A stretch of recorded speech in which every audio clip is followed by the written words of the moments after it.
सर्वप्रथम नमस्कार. भरपूर लोक अजूनही बघतायत, पण ते मला व्हॉट्सअपच्या माध्यमातून माझ्याकडे रजिस्ट्रेशन करत नाही आहेत. जोपर्यंत तुमचं माझ्याकडे रजिस्ट्रेशन होणार नाही, तुम्हाला इतर काही गोष्टी ज्या असतात, फॉर एक्झाम्पल नोट्स म्हणा किंवा वर्कशीट्स म्हणा, हे आता पाठवायचं काम चालू होईल. आता मला भरपूर विद्यार्थ्यांचे फोन येतात की सर तुम्ही नोट्स केव्हा पाठवणार, ही नोट्स केव्हा पाठवणार. प्रॉब्लेम असा आहे बाळांनो, काही गोष्टी ज्या असतात ऑफिस चालू झाल्यानंतर प्रिंटर लागतो, आणखीन काही गोष्टी असतात, तुम्हाला ते टाईप करून पाठवावं लागतं. टाईप करण्यासाठी चेकिंग करायला कुणीतरी मला हवं, मला सहकारी कुणीतरी हवं, बरोबर की नाही. तर या गोष्टी थोडा वेळ लागेल. तर शनिवारी सोमवारपासून तुम्हाला ह्या गोष्टी मिळायला सुरू होतील. मी खूप लोकांना काही लोकांना काही शीट्स पाठवलेत, त्या मी रिपीट तुम्हाला करेन. तर आपण परवाचं लेक्चर रिपीट करतो आहे, कारण परवा जेव्हा ऑक्सिडेशन आणि रिडक्शन या गोष्टीबद्दल आपण शिकलो, त्यावेळी वी अंडरस्टँड वन थिंग की हायड्रोजन दिल्यामुळं एखादा जर इलेमेंट, एखादा कंपाऊंडमधला इलेमेंट जर असेल, फॉर एक्झाम्पल हा MgH2, हा जेव्हा हायड्रोजन देतो त्यावेळी हा ऑक्सिडाइज होतो, बरोबर. ज्यावेळी हा Mgचंच उदाहरण सांगतोय म्हणजे दोन्ही पण तुम्हाला कळतील. ऑक्सिजनशी रिॲक्ट होतो त्यावेळी MgO तयार होतो आणि that is called magnesium oxide. आणि ऑक्सिजनशी मिक्स झाल्यामुळं, ऑक्सिजनशी कंपाऊंड फॉर्म केल्यामुळं, ऑक्सिजनशी रिॲक्ट झाल्यामुळं दिस मॅग्नेशियमचं ऑक्सिडेशन झालेलं आहे. सो ऑक्सिडेशन होणं दोन गोष्टी. हायड्रोजनचं विलगीकरण, hydrogen should be removed from the substance in a compound. The compound from which hydrogen is removed, that the element, in fact the substance, in fact from which element, in fact from which the hydrogen is removed is oxidized. The element which combines with oxygen is oxidized. And similarly reduction, removal of oxygen is reduction, combining with hydrogen is again reduction. आता electronics आणि जी पुस्तकात not electronics, इलेक्ट्रॉनला अनुसरून oxidation reduction काय आहे आणि पुस्तकातली एक reaction ती मला तुम्हाला सांगायची होती. त्याच्या आधी मी तुम्हाला आयोनिक रिॲक्शन्स दिलेल्या होत्या. तो पण एक छोटासा पार्ट तुम्हाला मी सांगितलेलं होतं की सोडियम जो असतो तो काय करतो, कंबाईन होताना, रिॲक्शन होताना इलेक्ट्रॉन देतो. Losing electron is oxidation. Chlorine oxidation, सोडियमचं ऑक्सिडेशन होतं. Chlorine takes that electron from sodium to form sodium chloride. इथं क्लोरीननं इलेक्ट्रॉन ॲक्सेप्ट केल्यामुळं क्लोरीन इज रिड्यूस्ड. सिम्पल गोष्ट लक्षात ठेवा आणि तुम्हाला मी ती शिकवलेली होती, ती तुमच्या सिलॅबसमध्ये नाही. So do not mention that. Idea दिली तुम्हाला हे कशा पद्धतीनं इलेक्ट्रॉनला अनुसरून रिडक्शन आणि ऑक्सिडेशन असतं. आणि रिॲक्शन्स जेव्हा होतात त्यावेळी इलेक्ट्रॉनची देवाणघेवाण होते. तुम्हाला माहीत आहे की रिॲक्शन्स ज्या होतात that is because of the valence shell electron. आणि काही इलेमेंट्समध्ये पण जे आता इंग्लिश वर्ड आहे त्याला, पण मी I will tell you in Marathi. The second last ऑर्बिटमधले पण काही इलेक्ट्रॉन रिॲक्शनमध्ये सामील होतात. त्यावेळी असे इलेमेंट व्हेरिएबल व्हॅलन्सी दाखवतात. फॉर एक्झाम्पल आयर्न जो आहे त्याची व्हॅलन्सी किती दाखवतात, 2+, कारण तो 2 देतो. पण काही रिॲक्शनमध्ये तो 3 देतो, त्यावेळी त्याची व्हॅलन्सी 3+ होते. So it is showing 2+ as well 3+ valency means it is that iron is showing variable valency. Right. नाव पुस्तकातली तुम्हाला मी रिॲक्शन लिहून दाखवणार. त्याच्यानंतर करोजन आणि रॅन्सिडिटी हे 2 टॉपिक आपल्याला स्टडी करायचे आहेत. सो पुस्तकातली रिॲक्शन परत एकदा लिहून घ्या. ते लेक्चर मी जाणून बुजून रिपीट करतो आहे, कारण तुम्हाला आयोनिक रिॲक्शन सांगितल्यानंतर ते सांगीन असं तुम्हाला सांगितलं होतं आणि त्यावेळी आपल्या इथं टेक्निकल खूप सारे प्रॉब्लेम झाले आणि मला असं वाटतं की मी ते रिपीट करावं म्हणून रिपीट करतो आहे. So let us go for that reaction. लिहा रिॲक्शन परत.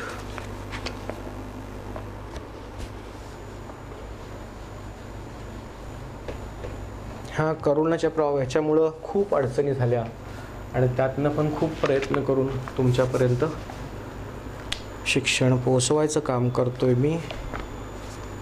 खूप म्हणजे खूप लाईटचा प्रॉब्लेम असतो, इंटरनेटचा प्रॉब्लेम झाला की ते कोणी असे लवकर घरी येत नव्हते, बिल्डिंगमध्ये परमिशन्स वगैरे मिळत नव्हते, असे खूप प्रॉब्लेम होते.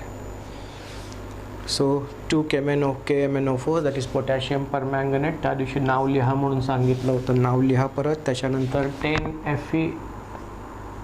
FeSO4 आहे बघा Fe याच्यामध्ये. त्याच्यानंतर +8 H2SO4. छोटीशी नोट तुम्हाला देणार आहे, ती लिहून घ्या. काय होतं आता हे मी इथं लिहितोय, जागा नाही आहे म्हणून मी इथं लिहितोय बरं का. That arrow is continuing here. Right down K2SO4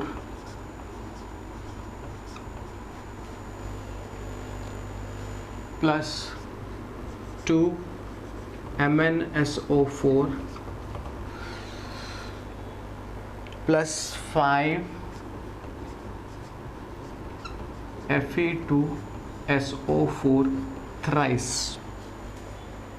plus 8 H2O. आता एक गोष्ट लक्षात ठेवा, महत्त्वाची गोष्ट आहे ती म्हणजे अशी आहे की ही जी रिॲक्शन तुम्हाला लिहून दिली आहे हे काय बॅलन्सिंगला वगैरे तुम्हाला येणार नाही आहे.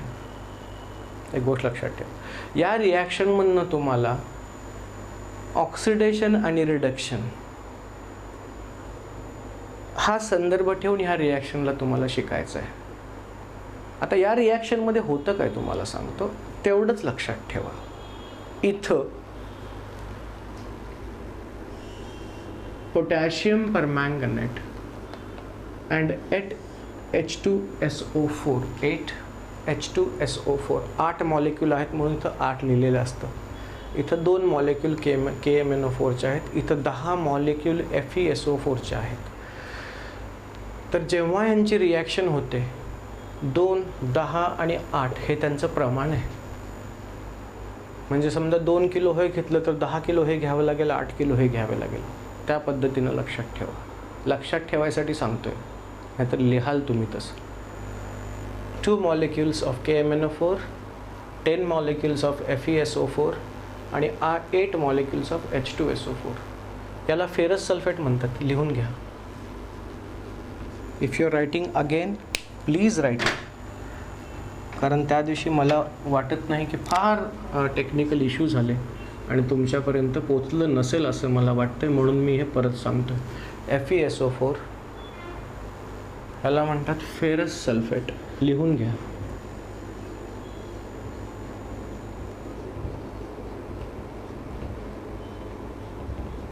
पुस्तकामध्ये बघूया आपण, कारण नावांची स्पेलिंगची चुकी करून चालणार नाही. फेरस सल्फेट लिहिता लिहिता कधीतरी असं एकदम हातातून निघून जातं. आणि दुसरं F, इथं वरती पहा, 1 मिनिट चुकीचं आहे, सांगितलं ना तुम्हाला, इथं 2 पाहिजे. हे महत्त्वाचं आहे. आणि हे निळ्या अक्षरानं का लिहिलेलं, ॲक्च्युली निळ्या पेनने लिहायचं म्हणून मी ठेवलेलं ते. इथं निळ्या अक्षरानं लिहिलं आहे. इथं आहे का पहा, नाही आहे, इथं आहे. वेगळ्या शाईने वगैरे लिहून ठेवा, कारण तेच महत्त्वाचं आहे. Fe2SO4 thrice. ह्या 5ला काही लिहिताना 5ला काही महत्त्व नसतं, कारण ते प्रमाण आहे. Actually compound is Fe2SO4 thrice FeSO4, that's it. त्यामुळे इथं काय आहे याला फार महत्त्व नसतं, ते रिॲक्शनमध्ये फक्त असतं प्रमाणासाठी, कारण त्याच्याशिवाय रिॲक्शन कंप्लीट होऊ शकत नाही, कंप्लीट होत नाही, अर्धवट होऊन जाईल. Fe2SO4. आता मित्रांनो, ह्याला म्हणतात फेरिक सल्फेट, लिहून घ्या, महत्त्वाचं आहे. जे महत्त्वाचं आहे तेच मी तुम्हाला या रिॲक्शनच्या माध्यमातून सांगतो. हे रिॲक्शन तुम्हाला का लिहायला दिली आहे, का दिली आहे एवढी मोठी, त्याचं कारण तुम्हाला आता कळेल. आता तुम्हाला माहीत आहे का, FeSO4 मध्ये हा जो कंपाऊंड आहे, Fe ची व्हॅलन्सी किती असते बाळांनो, +2. SO4 ची व्हॅलन्सी किती असते, SO4 याला पॉली ॲटॉमिक आयन म्हणतात. पण लक्षात ठेवा, जसं Na+ किंवा Cl- असतं, तसा हा संपूर्ण सल्फर ऑक्सिजन याचा एक कंपाऊंड ऑलरेडी एक पॉलीॲटॉमिक, त्याला कंपाऊंड पण म्हणतात, ॲक्च्युली पॉलीॲटॉमिक आयन म्हणतात. तर हा पॉलीॲटॉमिक आयन आहे. जसं सोडियमच्या वरती एक चार्ज येतो इलेक्ट्रॉन दिल्यानंतर, म्हणून आपण म्हणतो की सोडियम रिॲक्शनमध्ये एक इलेक्ट्रॉन देतो, and that's why we show him as a Na+. तर SO4-2 म्हणजे या SO4ला 2 इलेक्ट्रॉनची आवश्यकता आहे आणि Feची व्हॅलन्सी +2 आहे. तर हे दोघं रिॲक्ट होतात इथं बघा आणि FeSO4 फॉर्म करतात, जे इथं आहे रिॲक्शनमध्ये आपण घेतलं रिॲक्टंट म्हणून. आता प्रॉडक्ट साईडला Fe2SO4 तयार झालं आहे, दॅट इज फेरिक सल्फेट तयार झालं आहे. रिॲक्शनमध्ये जेव्हा रिॲक्टंट म्हणून आपण घेतलं, that time it was a ferrous sulphate, but when we got the products after this reaction we got ferric sulphate.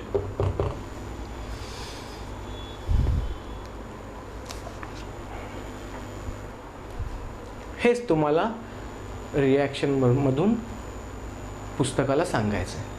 पण मेन गोष्ट काय पहा, आता ह्या दोन गोष्टीकडं लक्षपूर्वक बघा.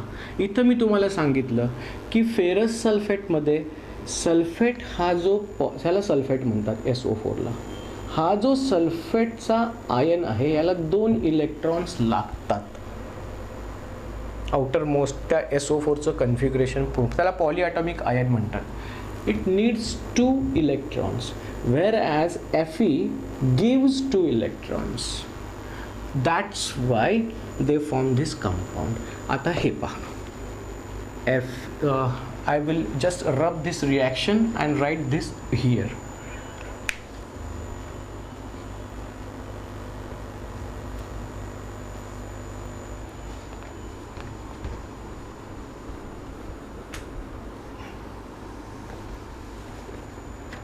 आता पहा, Fe2SO4 थ्राइस फेरिक सल्फेट आहे.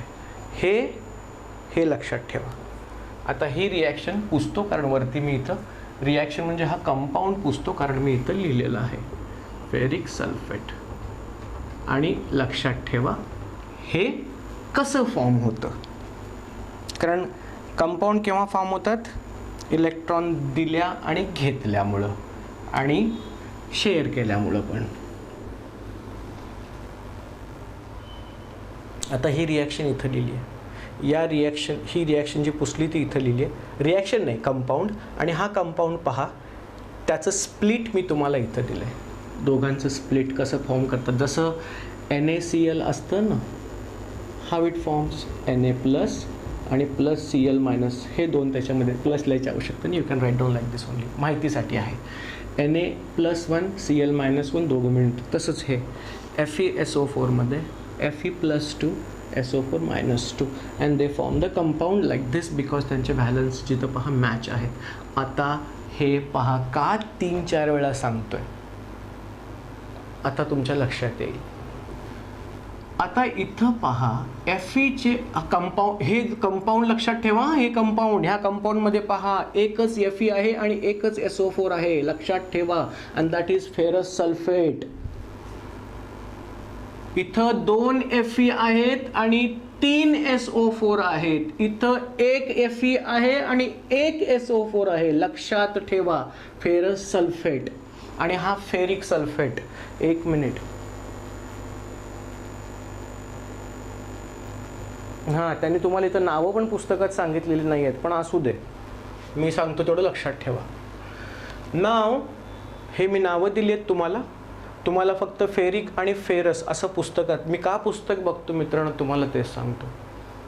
कारण ह्या रिॲक्शन्स ज्या आहेत, अशा प्रचंड रिॲक्शन ICSEमध्ये आणि 11वी-12वीत आहेत आणि ह्या सगळ्या विद्यार्थ्यांना मी शिकवतो.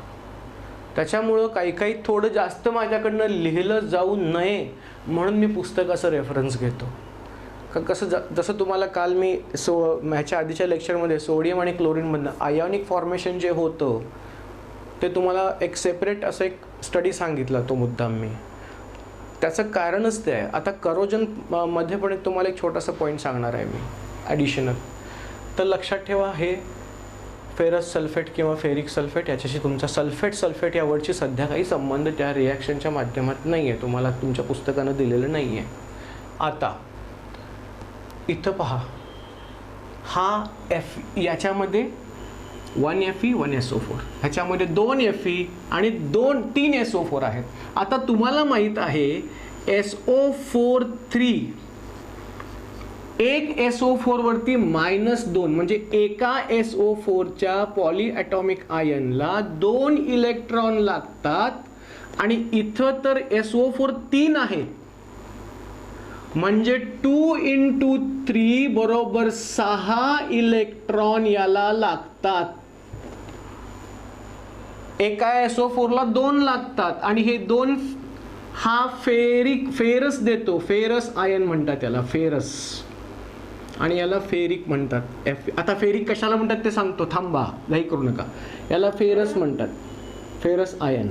हा 2 देतो, याला 2 हवेत, FeSO4 मैटर खत्म. अभी यहाँ पे देखो, यहाँ पे Fe कितने हैं, 2 हैं. यहाँ पे SO4 कितने हैं, 3 हैं. यहाँ पे लिखता हूँ मैं, ठीक है. नाउ कंपाउंड लिहिताना असं लिहावं लागतं, पण सेपरेट लिहिताना you can write down like this. Now तुम्हाला माहित आहे बाळांनो की SO4 ला 2 इलेक्ट्रॉन लागतात आणि जर असे 3 SO4 चे युनिट असतील तर 6 इलेक्ट्रॉन याला लागणार 3 SO4 ना. मग हे 6 इलेक्ट्रॉन देणार कोण, आयन, कारण ह्याच्यामध्ये आयर्ननी याच्याशी कंपाऊंड फॉर्म केलेला आहे. Fe's देणार. हा पण आयर्न, हा पण आयर्न आहे, फक्त हा इथं वेगळा असतो आणि इथं त्याचं काम वेगळं आहे, म्हणून फेरक आणि फेरस लक्षात ठेवा. आता हा जो Feचा याच्यामधला आयन, हा जो Fe इलेमेंट आहे, हा काय करतो, प्रत्येकी 3 द्यायला हवेत, कारण 2च Fe आहेत. म्हणजे इथं पाहिलं, आता कम्पेअर करा, FeSO4 याच्यामध्ये जर तुम्ही पाहिलं, फेरस सल्फेट आणि फेरिक सल्फेट मी पुसून टाकतोय, तुम्हाला नाही आहेत नावं ही पुस्तकामध्ये. So I don't want to give you any additional burden. Ferrous आणि फेरिक आहे. इथं पहा, एका Feनं 2 इलेक्ट्रॉन दिलेत आणि हा कंपाऊंड फॉर्म झालाय. पण ज्यावेळी that ion forms compound in a such a way with SO4, त्यावेळी हा Fe चा प्रत्येक एक ॲटम एक इलेक्ट्रॉन देतो.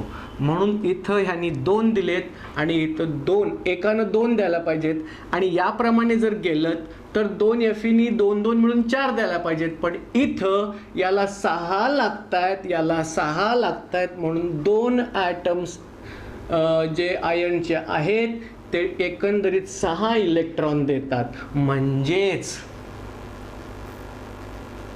Fe 2 व्हॅलन्सी इथं दाखवली आणि इथं 3 व्हॅलन्सी दाखवली. म्हणजे Feची व्हॅलन्सी इथं Fe+2 होती, पण इथं त्यानं 3 इलेक्ट्रॉन दिले. सॉरी, असं दाखवतात, 3 इलेक्ट्रॉन दिलेत. इथं पहा, म्हणजे पहिली जर तुम्ही ती रिॲक्शन पाहिली असाल तर FeSO4 त्याच्यामध्ये होता, पण प्रॉडक्टच्या साईडला Fe2SO4 थ्राईस झाला. म्हणजे रिॲक्शनमध्ये रिॲक्टंट म्हणून ज्यावेळी FeSO4 वापर केला गेला त्यावेळी त्याची व्हॅलन्सी त्यानं 2 दाखवली होती इथं, पण प्रॉडक्ट साईडला हे फॉर्म झालं आणि इथं त्यानं आपली व्हॅलन्सी 3 दाखवली. म्हणजे एक एक्स्ट्रा इलेक्ट्रॉन त्यानं रिॲक्शनमधनं, हा ज्यावेळी रिॲक्टंटमध्ये होता त्यावेळी त्यानं एका आयर्ननी 2च इलेक्ट्रॉन दिले.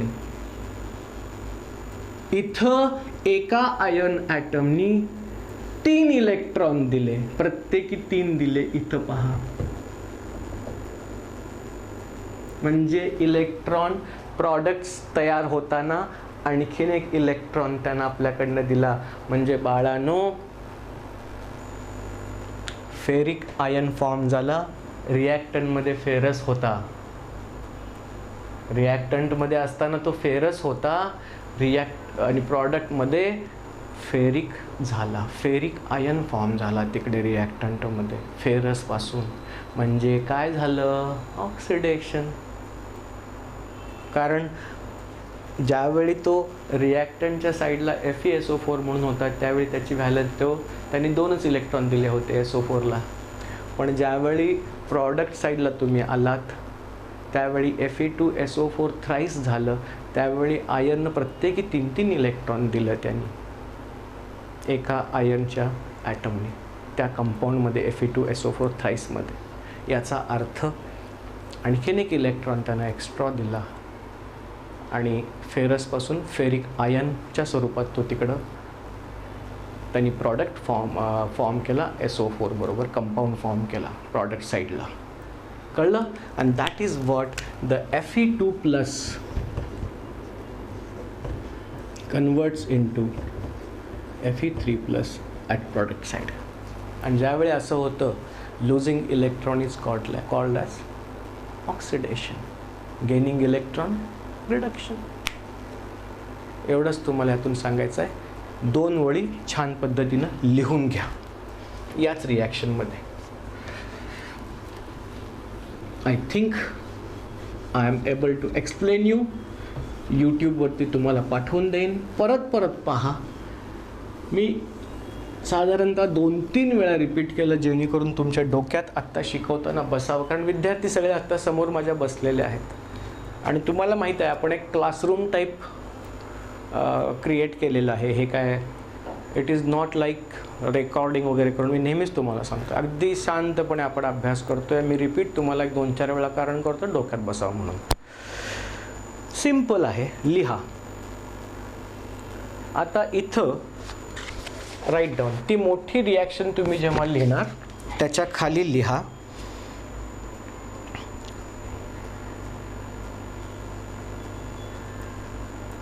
Net ionic reaction. Net ionic reaction. Net ionic reaction.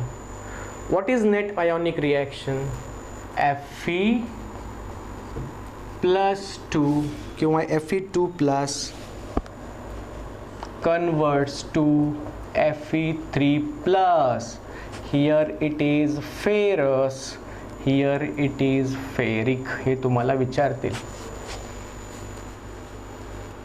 काय होतं, व्हॉट एक्झॅक्टली. मी असं तुम्हाला म्हणेन की हे पर्टिक्युलर रिॲक्शन आहे. या रिॲक्शनमध्ये FeSO4 converts into Fe2SO4 thrice. What exactly it indicates असंही सांगेन मी. दुसरी गोष्ट अशी विचारेन, the ferrous ion converts into ferric ion. What does this reaction is all about? What does it indicate? What kind of chemical reaction it is? In which ferrous ion converts into ferric ion, or at reactant side ferrous ion atom shows valency 2. At product side the ion atom shows valency 3. What kind of reaction it is? कशा पद्धतीने पण वेडं वाकडं स्वतः असे प्रश्न बनवायचे and try to get answer. म्हणजे कशा पद्धतीने प्रश्न विचारता येईल ह्याचा पण विचार करत जा. So this is the net ionic reaction. आणि याच्यामध्ये तुम्हाला त्यांनी असं सांगितलं आहे की you should see here that here at product side when this ion atom form the compound with SO4, it shows the valency 3 plus. It loses electron further. So write down this net ionic reaction. This net ionic reaction is brought about, म्हणजे करवली गेली, bye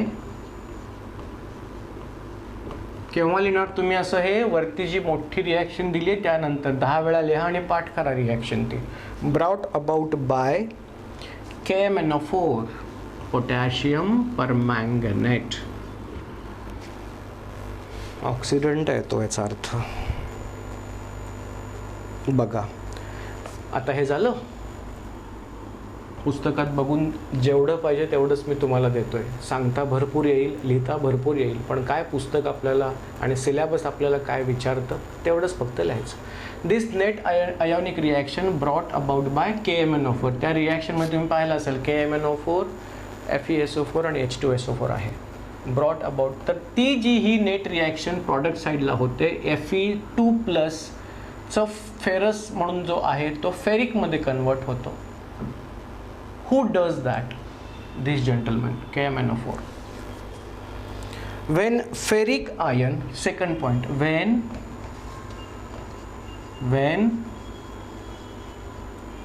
ferric ion is formed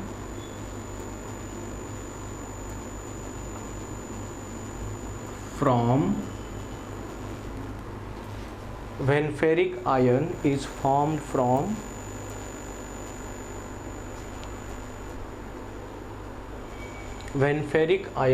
formed from ferrous ion. Ferric ion is formed from ferrous ion.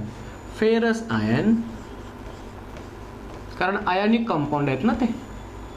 FeSO4 मध्ये Fe2 देतो completely, SO4 2 घेतो completely. That is ionic compound आहे तो. Ion form होतात, opposite charge ion, and they come together.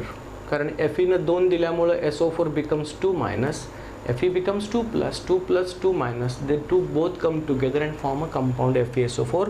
म्हणून त्यांना ion म्हणतात. The ferric ion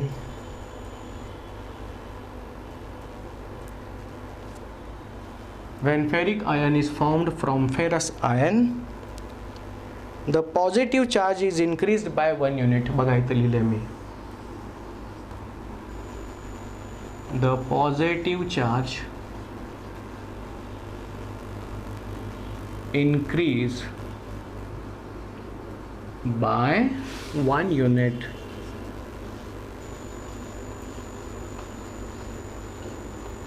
By 1 unit. Net ionic reaction मध्ये काय झालं? The positive charge increase by 1 unit when it forms a new compound at product side. Yeah. Now, when ferric ion is formed from ferrous ion, the positive charge increased by 1 unit. Here, ferrous ion loses 1 electron.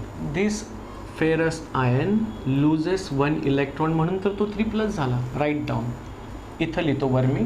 Here, ferrous ion loses 1 electron. Loses 1 electron.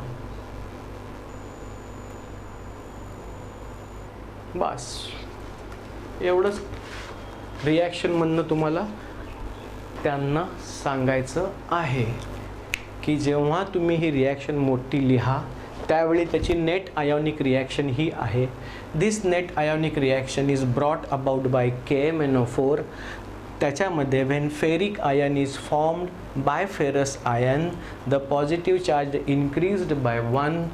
Here ferrous ion loses 1 electron. हा ferrous ion loses 1 electron. Thus, ferrous oxidized to ferric. Simple.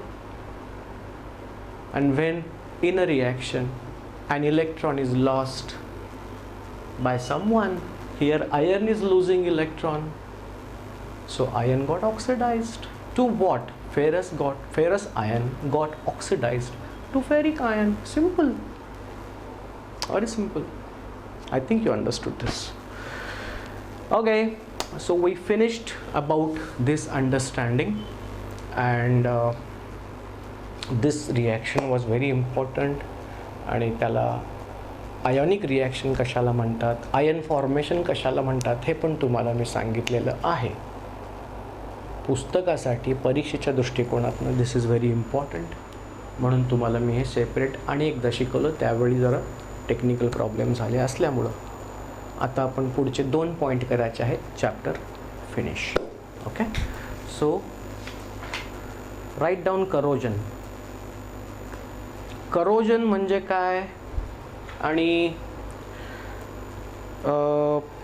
कशा पद्धतीनं होतं आणि ती कुठल्या पद्धती. We are studying about the different types of reaction, आणि corrosion is one kind of reaction जी आपल्या सिलेबसमध्ये आहे. अशा भरपूर रिॲक्शन आहेत, पण corrosion is one type of reaction. So we need to understand and study that.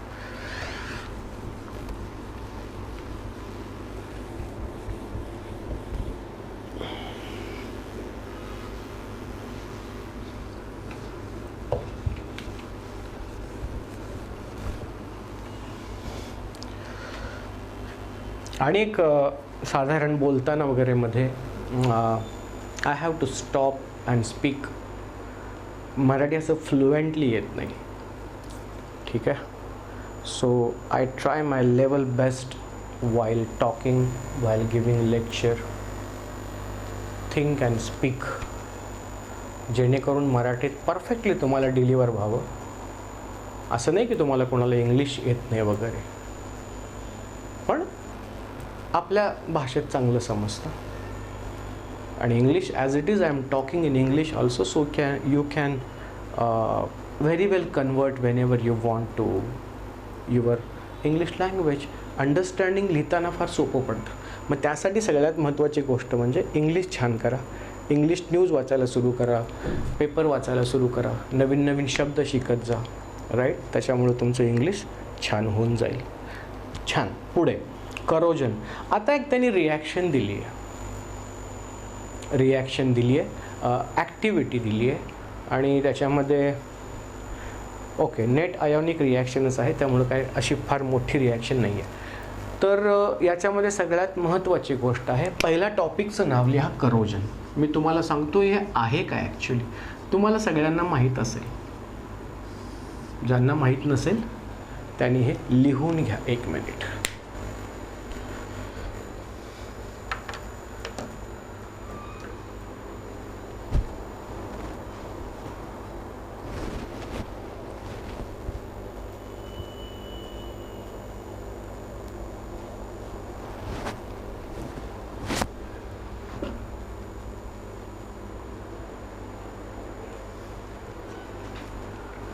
नाव करोजनचा अर्थ काय, करोजन म्हणजे काय, आणि आपल्या पुस्तकामध्ये त्याची डेफिनेशन कशी दिली आहे. That is what entire we have to study.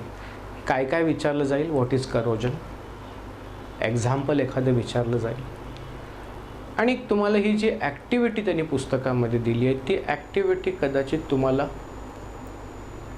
एक्झाममध्ये येईल, आणि तुम्हाला त्या ॲक्टिव्हिटीमध्ये काय होतं, what are your observations and what all your conclusions, आणि तुमचं निरीक्षण काय आहे हे तुम्हाला.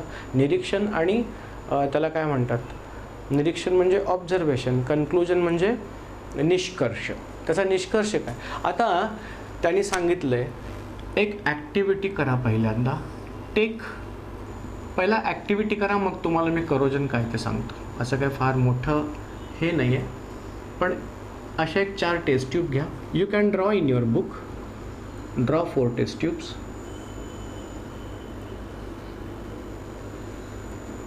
अगदी सोपी आहे, काय फार मोठं त्याच्यामध्ये I don't think that there is any big study करण्यासारखं पण असं काय नाही. आज जर तुम्हाला हे कळलं तर तुम्ही स्वतः लिहू शकाल.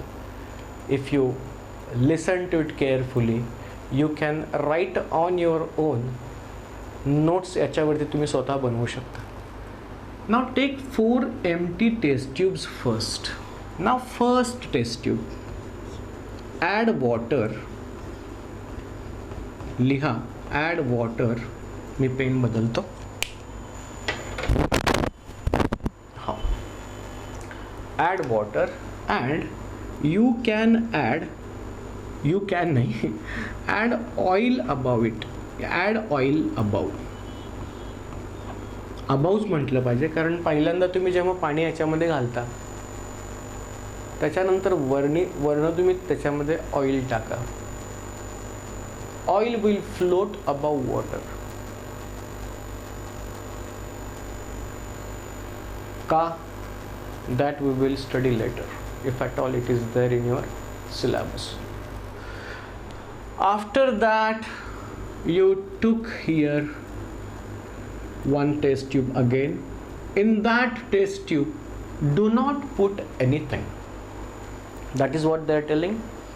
ठीक है, okay? Only air. Only air. 3. Actually हे 3 नंबरला आहे, पण मी जस्ट बोललो म्हणून म्हटलं त्याला 2 नंबर द्या. Only air, don't put water, don't put oil, anything in that. Then third में डालिए आप सॉल्ट वाटर, पानी एंड सॉल्ट, मीठ. एंड फोर्थ मध्ये काय केलंय पहा, anhydrous calcium chloride. Okay, anhydrous calcium chloride, CaCl2. anhydrous म्हणजे पाणी नसलेलं किंवा dry kind of, dry, no water, no droplets, nothing in that. झालं. So these all things are there. Anhydrous calcium chloride, here it is salt water, okay, here it is only air, nothing is there. Here important water आणि त्याच्यावरती हा ऑइलचा लागलेला थर. This is a layer of oil above water. Okay, now drop a nail in all these test tubes. Drop a nail in all these test tube. जरा मोठेच निघाले सगळे खेळे. Okay, दिस all 4 R nails. Take होतो, नाहीतर म्हणाल sir हा अंतराळी काय आहे, अंतराळी राहणं शक्यच नाही ना, because it is more denser, so it will definitely float down. It will go down, not float. It will not float, it will go down. आहे बहुतेक तुम्हाला Beyonce, will discuss. Now he activity त्याने दिली आहे. आता तुम्हाला सांगतो, हे लिहिल्यानंतर मग तुम्ही स्वतः सांगाल. तुम्ही पाहिलं असेल की खूप दिवस जर एखादी सायकल अशी दिवस रात्र पावसामध्ये, पाण्यामध्ये, उन्हामध्ये, थंडीमध्ये जर बाहेर ठेवली असेल, यू कॅन सी असे जे पत्रे असतात, मेटलचे पत्रे, शीट्स असतात आणि सायकलच्या ज्या रिम्स वगैरे असतात, मोठमोठ्या गाड्या अशा ज्या अशा पडलेल्या असतात, त्यांचे जे टायरचे जे आतलं लोखंडाचं रिम असतं बघा असं, that shows a radish kind of colour. कळलं? त्याला आपण गंज म्हणतो मराठीत, if I am not wrong. असं काहीतरी असेल तो वर्ड, मला काही वेळा एकदम गंज असं म्हणतात, ओके नाही. आणि इंग्लिशमध्ये it is called as rust. What is it called as? It is called as rust. नाव आहे काय? What is that? It is nothing but a very very important chemical reaction. कुठल्या टाईपची रिॲक्शन आहे ती? दॅट इज ऑल्सो इम्पॉर्टंट, कारण आपल्याला माहिती आहे types of chemical reactions we are studying. Combination, decomposition, displacement, double displacement, oxidation, reduction किंवा exothermic, endothermic, कसली रिॲक्शन आहे, that is what we have to study. आता तुम्ही जर हे पाहिलं आणि लक्षात ठेवलं की हे जे पत्रे घरावरचे असतात, metal sheets, whatever you see, आप जो इस मेटल शीट को देखते हो जो आपके रूफ पे होते हैं, end if you see the bikes lying for years outside home, रस्त्यावरती अशा असतात काही काही सायकली वगैरे पडलेले अनयुज्ड वगैरे. So you can see the red colour there, right. थोडंसं विचार करा. 4-5 दिवस सायकल ठेवा बाहेर आणि त्याला पुसा, खराब होत नाही ती. पण अशीच जर सडून गेली, अशीच जर पटक पडली असेल तर त्याला रेड कलर यायला सुरू होतो. अँड बच्चो लोग, it is nothing but called rust. That process is called corrosion. आता फक्त हे तुम्ही सांगायचं आहे की ती रिॲक्शन कुठल्या पद्धतीची आहे आणि ती रिॲक्शन कुठल्या पद्धतीची आहे हे तुम्हाला सांगायसाठी मी इक्वेशन्स देणार. कळलं? हेच सांगायचं आहे. आता मला एक सांगा की या 4 मध्ये जर तुम्ही पाहिलंत तर त्याने निष्कर्ष काय दिलेत पहा. सगळ्यात पहिल्यांदा ह्या जो नेल आहे हा रस्ट होत नाही, आहे तसा राहतो. मग सेकंडमध्ये आलं सॉल्ट वॉटर आणि फक्त एअर आहे, हा रस्ट होत नाही. काही दिवसांनी पाहायचं, लगेच तुम्ही जर आत्ता टाकलं आणि 1 तासापर्यंत पाहिलं असं होत नाही. काही दिवसांनी तुम्ही पाहायचं हे असं ठेवलेलं. सॉल्ट वॉटर जास्त झालेला दिसेल रस्ट. हा अनहायड्रस कॅल्शियम क्लोराईड आहे, होत नाही. पावसात ठेवायचं नाही, अशा एखाद्या रूममध्ये ठेवा, नाहीतर पावसात ठेवायला नाही, जिथे त्यांना फक्त एअर मिळेल. ह्या सगळ्यांना अशा ठिकाणी ठेवायला पाहिजे. तुम्हाला सांगायचं याच्यामध्ये तात्पर्य काय. एअर म्हणजे काय, you get oxygen in that. एअरमध्ये ऑक्सिजन, हायड्रोजन पण असतो, कार्बन डायऑक्साईड पण असतो, पण एअरमध्ये एअरशी संपर्क ह्याचा आला पाहिजे. इथं आला आहे पण पाणी नाही आहे, इथं एअरशी संपर्क आला आहे, बरोबर. पाणी पण आहे आणि मीठ आहे. इथं पाणी आहे, ऑइल आहे. Oil doesn't allow air to go in this. एअरशी संपर्कच येत नाही त्या पाण्याचा, लक्षात ठेवा. म्हणजे this is what we have to we understood from this. Simple आहे. याच्यामध्ये एअरशी संपर्क आला, इथं एअरशी पाण्याशी संपर्क आला आणि त्यात मीठ पण आहे. इथं पाणी नाही आहे, एअरशी संपर्क आहे. इथं पाणी आहे पण एअरची वाट त्या ऑइलनी अडवून ठेवलेली आहे. That oil layer doesn't allow air to come in contact with that water. आता तुम्हाला 1 बाय 1 वाचून दाखवतो. 2-4 पॅरेग्राफ आहेत, ते तुम्हाला लिहायला पाहिजे. पुस्तकातल्या लाईन आहेत, तुम्हाला हे व्यवस्थित कळलेलं आहे. ओके. ॲक्टिव्हिटीमध्ये ह्या 4 टेस्ट ट्यूब कशा आहेत आणि त्याच्यामध्ये काय काय आहे आणि काय होतं हे पण तुम्हाला सांगितलं. Air is not allowed to enter here. Water is not there but air is there. Water is there, salt is there, air is there, and here no water but air is there. It is anhydrous calcium chloride. आता पहा. Observe all the 4 test tubes after few days. What did you find? Which test tubes had the nails as before? सुरुवातीला जे nails तुम्ही टाकताना होते तसेच नेल कुठल्या taste ट्यूबमध्ये तुम्ही ऑब्झर्व केलात? Both water and air are. हां झालं. तर त्यांनी काय प्रश्न विचारले. सगळ्यात पहिल्यांदा हा प्रश्न विचारला आहे की कुठल्या टेस्ट ट्यूबमधले नेल्स तुम्ही सुरुवातीला ज्या सिच्युएशनमध्ये ज्या पद्धत म्हणजे एकदम चांगले असे चकाकणारे नेल तुम्ही टाकले. You put those nail in 4 test tubes. Which test tube having the nails as it is, not changed. त्यांच्यामध्ये कोणी असा कलर बिलर काही त्याच्यावरती असं काही जमलेलं वगैरे काही दिसलं नाही. असे कुठले नेल होते हे त्यांनी विचारलं. त्याच्यानंतर त्यांनी सांगितलं आहे की कुठल्या तरी टेस्ट ट्यूबमध्ये, मी तुम्हाला सांगणार नाही बाळांनो, तुम्ही स्वतः करायला पाहिजे, डोकं लावा फक्त. कुठली तरी अशी एक टेस्ट ट्यूब आहे ज्याच्यामध्ये नेलला पाणी पण मिळतं आणि एअर पण मिळते.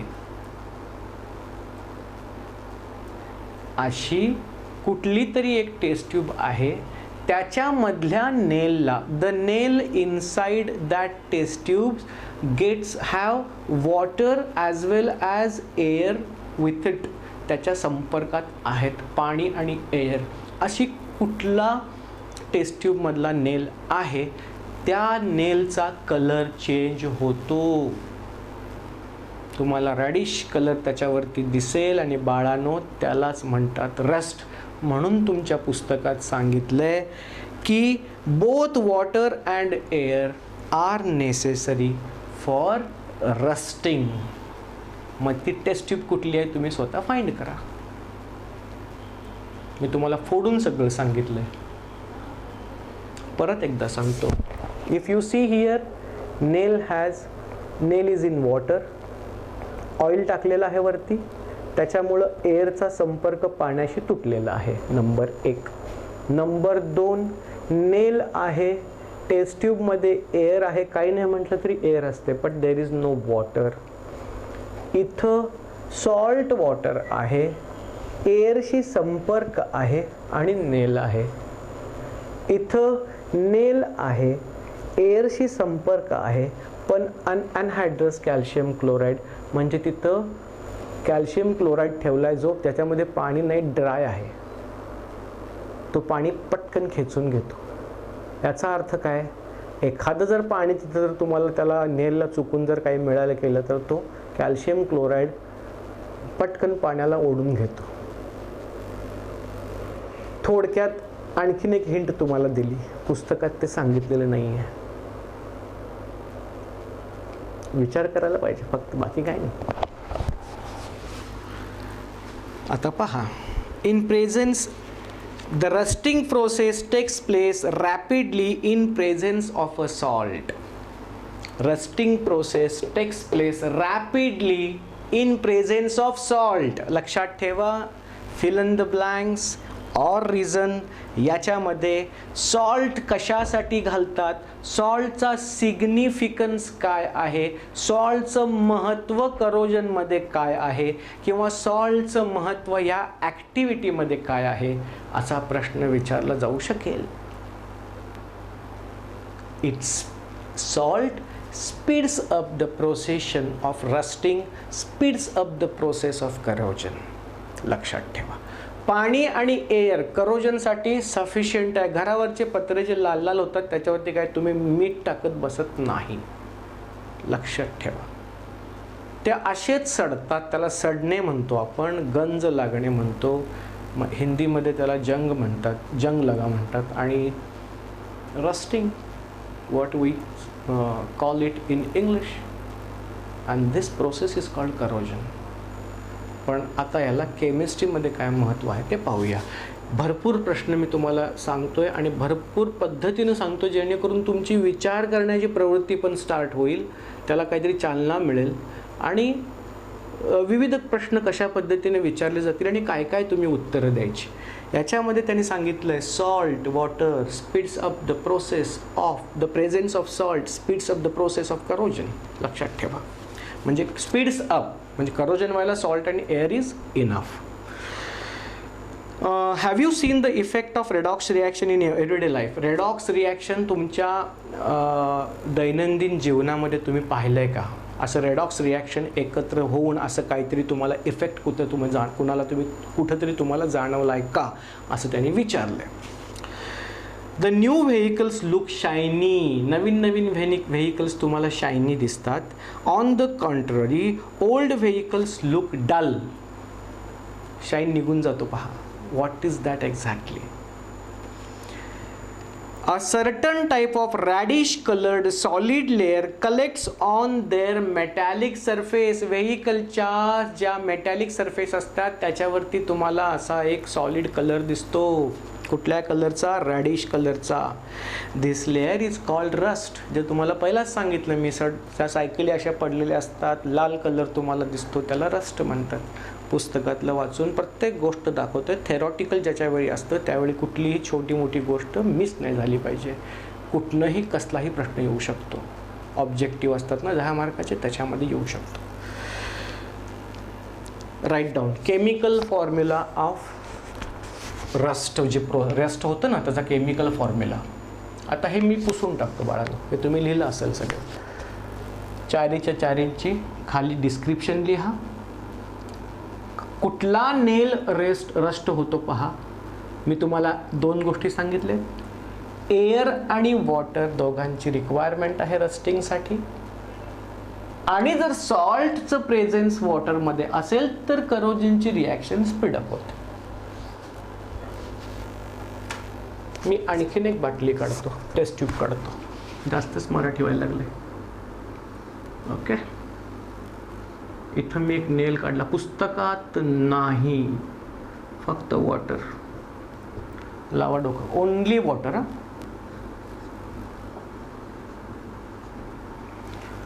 करा हे चारी. बघूया काय तुमचं डोकं लागतं. Okay, I am just rubbing it of.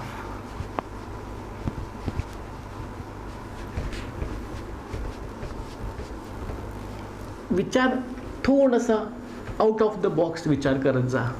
Understanding वाढेल. विचार करण्याची प्रवृत्ती जेवढी तुमची वाढेल तेवढा तुमची बुद्धिमत्ता अशी तीक्ष्ण होत जाईल, शार्प होत जाईल. 1 मिनिट. काही विद्यार्थ्यांचे फोन असतात. कोण आहेत पाहतो मी.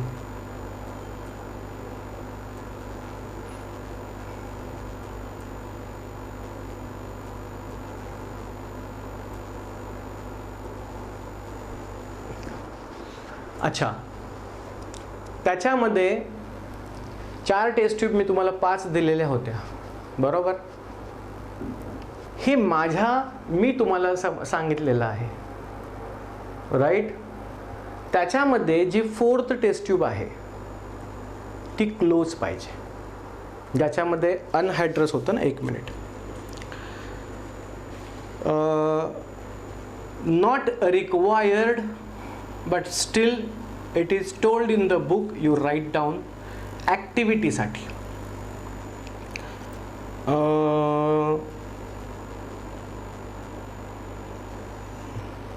Close the 4th test tube with a rubber cork.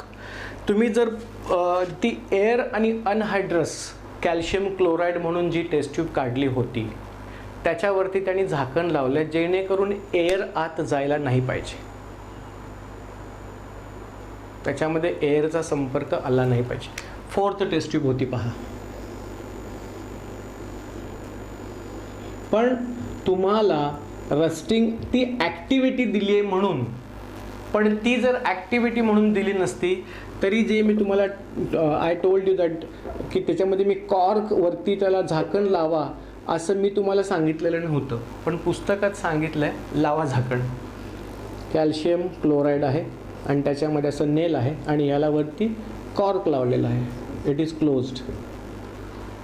एवढं लक्षात ठेवा, ठीक आहे. ही तुमची ॲक्टिव्हिटी करताना एवढं त्याच्यामध्ये चेंज करा. मी नाही केलेलं, ठीक आहे. मी तुम्हाला 5 6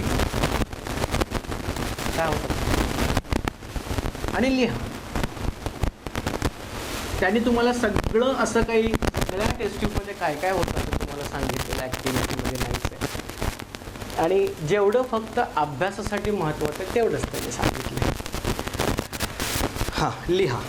the chemical formula of rust. जे तुम्हाला रेडिश दिसतं ना त्याचा केमिकल फॉर्म्युला. आता ही कुठल्या पद्धतीची रिॲक्शन आहे that is what we have to study. I know, पण तुम्ही स्वतः सांगा. Fe, iron. बघा मी इथं काय लिहिलेलं आहे, लक्ष द्या. XH2O. बघा मगाशी तुम्हाला सांगितले रिॲक्शन मी, लक्ष द्या. Fe2O3 आहे. काय असणार आहे इथं आयर्नची व्हॅलन्सी, लक्ष ठेवा. मी सांगणार नाही, तुम्हाला त्याचा विचार करता आलं पाहिजे. आमची श्रुती लगेच सांगेल कारण ती लक्ष देते, माझ्यावरती पण लक्ष ठेवते. सर कुठं काही चुकतात का, पुस्तकातलं लिहित नाहीत बरोबर म्हणून, आणि सांगते पटकन व्हॉट्सअपवर. असं छान करा अभ्यास, लक्ष द्या खूप छोट्या गोष्टीत. ओके, आता पुढे The rust on iron does not form by a simple reaction of oxygen with iron surface. म्हणजे फक्त आयन बघा, आता टेस्ट ट्यूबमधल्या ॲक्टिव्हिटीशी माझं बोलणं कम्पेअर करायचा प्रयत्न करा, जोडायचा प्रयत्न करा.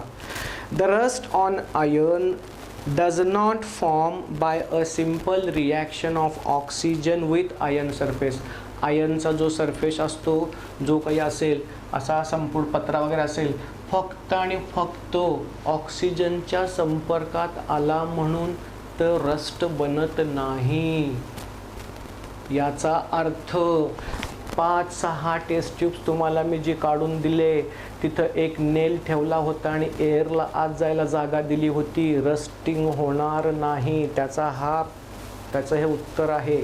दिस is the answer for that, की रस्टिंग होण्यासाठी फक्त ऑक्सिजन आणि आयर्नचा सरफेस म्हणजे नेलचा वरचा सरफेस यांचा संपर्क झाला आणि रस्टिंग झालं असं नव्हे तर काय.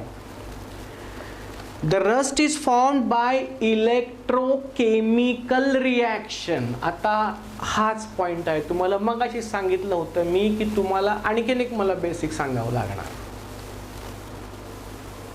इलेक्ट्रोकेमिकल रिॲक्शन म्हणजे काय. इलेक्ट्रो, आता इथं आपण जर पाहिलं की केमिकल रिॲक्शन होणं, हायड्रोजन आणि क्लोरीन दोन्ही एकत्र येतात, H2 आणि Cl2 आणि HCl फॉर्म होतं. ॲक्च्युली रिॲक्शन लिहिताना बॅलन्सिंग करणे गोष्ट निराळी. But hydrogen and chlorine they come together आणि फॉर्म हायड्रोजन क्लोराईड. पण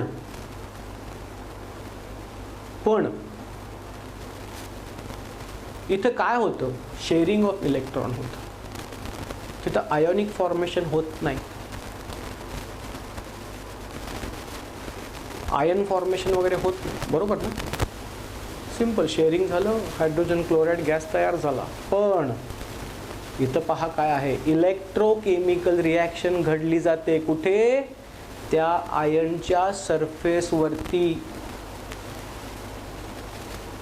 काय होतं मित्रांनो तुम्हाला सांगतो. इलेक्ट्रोकेमिकल म्हणजे काय, आता का देतात पुस्तकात डायरेक्ट मला माहित नाही, किंवा तुम्हाला जर 9वीला झालं असेल तर तुम्ही लक्ष दिले की नाही मला माहित नाही. इलेक्ट्रोलायसिस म्हणजे काय असतं तुम्हाला माहिती आहे का. I don't know. ॲनोड आणि कॅथोड असतं, खाली असं एक इलेक्ट्रोलाइट नावाचा सबस्टन्स असतो, ज्याच्यामध्ये जर तुम्ही इलेक्ट्रिसिटी पाठवली तरी त्याचं आयोनायझेशन वगैरे होतं. असं खूप त्या इलेक्ट्रोकेमिकल सेल वगैरे असतात, इलेक्ट्रोकेमिकल रिॲक्शन असतात. त्याच्यामध्ये मी जात नाही, पण हे कुठं जर तुम्हाला रेफरन्स मिळाला तर बघा, इलेक्ट्रोकेमिकल रिॲक्शन, इलेक्ट्रोकेमिकल सेल, तर त्याच्यामध्ये तुम्हाला शिकायला मिळेल. So you can understand this thing much better. नाही कळलं, नाही मिळालं, मला फोन करा, मी तुम्हाला मेसेज द्या, मी तुम्हाला शिकवेन परत. पण आता वेळ घालवायला नको. तर ही जी रस्टिंगची प्रोसेस आहे, ही सिम्पल रिॲक्शन म्हणून फक्त ऑक्सिजनशी संपर्काला झालं असं नव्हे. It is a electrochemical reaction. Right down, मी तुम्हाला नोट्स लिहित देतो. The rust is formed, the rust is, जे महत्त्वाचं आहे, आपण टाइप्स ऑफ रिॲक्शन पाहतोय. The rust is formed due to electrochemical reaction. Electrochemical reaction.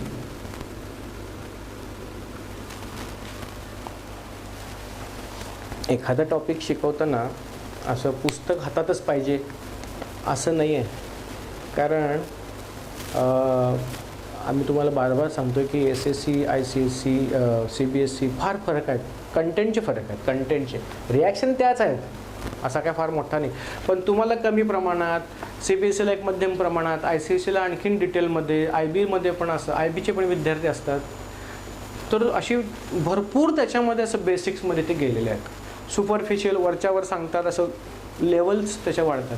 आणि मला ते थोडंसं प्रत्येक वेळी तुम्ही सांगताना पाहिलं असाल की मी पाहत असाल की I always go little bit deeper so that you can understand in a better way. पण तुम्हाला सुपरफिशियल आहे, वर्ण काही गोष्टी आहेत तेवढंच शिका, आत जायची आवश्यकता नाही आहे. तर म्हणून मी पुस्तक घेतो आणि जेवढं पाहिजे तेवढंच तुम्हाला सांगायचा प्रयत्न करतो, so that you should not have additional burden of study. अच्छा, आता याच्यावरती काय होतं पहा. हा जो नेल आहे, आता या पुस्तकात नाही पण लक्ष द्या, हा जो नेल आपण घेतला किंवा मेटल सरफेस किंवा आपण नेलचा अभ्यास करतोय म्हणून नेल घेतला हा, तर याचा जो सरफेस आहे दॅट सरफेस गेट्स डिवायडेड. तो डिवाइड, त्याचे भाग बनतात. कशामध्ये बनतात? Different regions on the surface of iron become anode and cathode. आता सांगतो तुम्हाला, डिफरंट रिजन्स ॲनोड आणि कॅथोड बनतात. ॲनोड म्हणजे पॉझिटिव्ह, ॲनोड म्हणजे ज्याला जो पॉझिटिव्हली चार्ज असतो. पुस्तकामध्ये जेव्हा इलेक्ट्रोकेमिकल सेल तुम्ही शिकाल त्याच्यामध्ये ॲनोड आणि कॅथोड असतात, इलेक्ट्रोड्स असतात. ज्याला पॉझिटिव्ह सप्लाय दिलेला असतो त्याला ॲनोड म्हणतात, ज्याला निगेटिव्ह सप्लाय दिलेला असतो त्याला कॅथोड म्हणतात. लक्षात ठेवा, ॲनोड आणि कॅथोड तुम्हाला सांगितलं मी.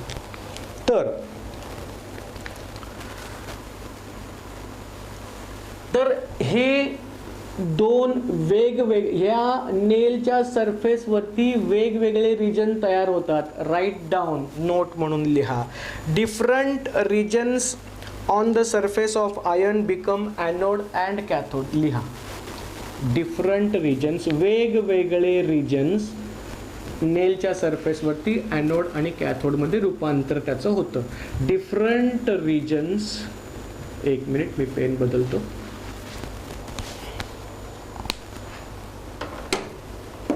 Different regions on the surface of nail, on the surface of nail.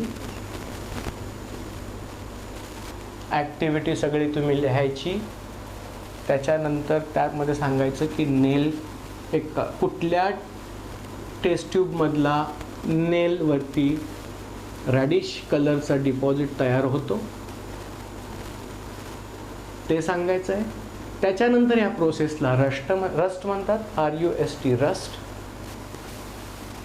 Rust म्हणजे कसली लाल कलर तर दिसतो पण आहे काय? तो आहे हे. पण रिॲक्शनचा टाईप काय, कशा पद्धतीनं होतं त्याचं एक्सप्लेनेशन हे. It's a electrochemical reaction. होते कशी ते सांगतो तुम्हाला. So different regions on the surface of nail convert into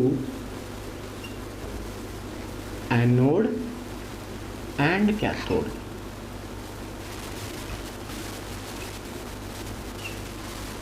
Different regions on the surface of nail convert into anode and cathode or change into anode and cathode. काही problem नाही. याच्यावरचे different regions anode आणि cathode असे बनले जातात. आता anode आणि cathode काय तुम्हाला मगाशी सांगितलं मी. इलेक्ट्रोकेमिकल सेल जर पाहिलात किंवा इलेक्ट्रोलायसिस नावाची प्रोसेस असते एक, आय थिंक लास्ट इयर झाला असेल. त्याच्यामध्ये दोन इलेक्ट्रोड घालतात, त्यांना इलेक्ट्रिक सप्लाय दिला जातो आणि खाली इलेक्ट्रोलाइट असतं. Sodium chloride in water is a electrolyte. ज्यावेळी तुम्ही इलेक्ट्रिसिटी पास कराल सोडियम क्लोराईडच्या सोल्युशनमध्ये, आता हा जर सोडियम क्लोराईडचं सोल्युशन असेल पाण्याचं, ह्याच्यामध्ये जर ह्याला प्लस सप्लाय दिला बॅटरीचा आणि ह्याला निगेटिव्ह दिला आणि हा सप्लाय याच्यामध्ये पाठवला तर Na+ आणि Cl- असे आयन्समध्ये स्प्लिट होतो, NaCl. आणि याला ॲनोड म्हणतात पॉझिटिव्ह, याला कॅथोड म्हणतात. मग बाळांनो, हे तुम्हाला माहितीसाठी आहे, बाकी सगळं इग्नोर करा. ॲनोड आणि कॅथोड लक्षात ठेवा. ॲनोड पॉझिटिव्हली चार्ज्ड इलेक्ट्रोड, ज्याला पॉझिटिव्ह चार्जचं पॉझिटिव्ह बॅटरीचं पॉझिटिव्ह जे टर्मिनल आहे, it is connected to this electrode so called anode, and this cathode it is connected to negative terminal of the battery, hence it is called as cathode.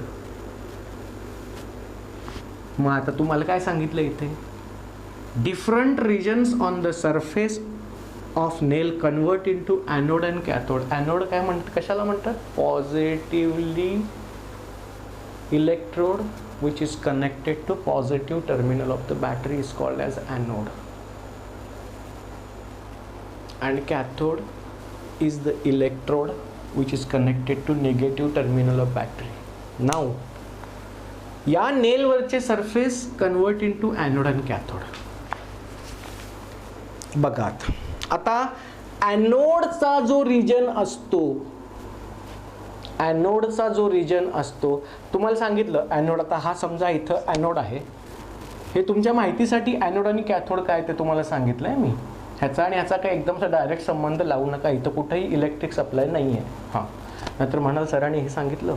प्रत्येक गोष्टीचं तुम्हाला split करून सांगतोय, समजावून सांगायचा प्रयत्न करतोय, काहीतरी बेसिक तुम्हाला सांगून त्यातला अनुसरून.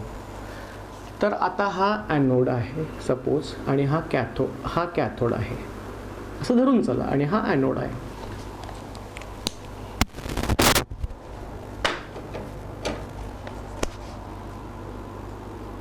सपोज दिस इज ॲनोड, आणि हे सगळे बाकीचे कॅथोड रिजन. अशा रिजन्समध्ये नेल स्प्लिट झाला.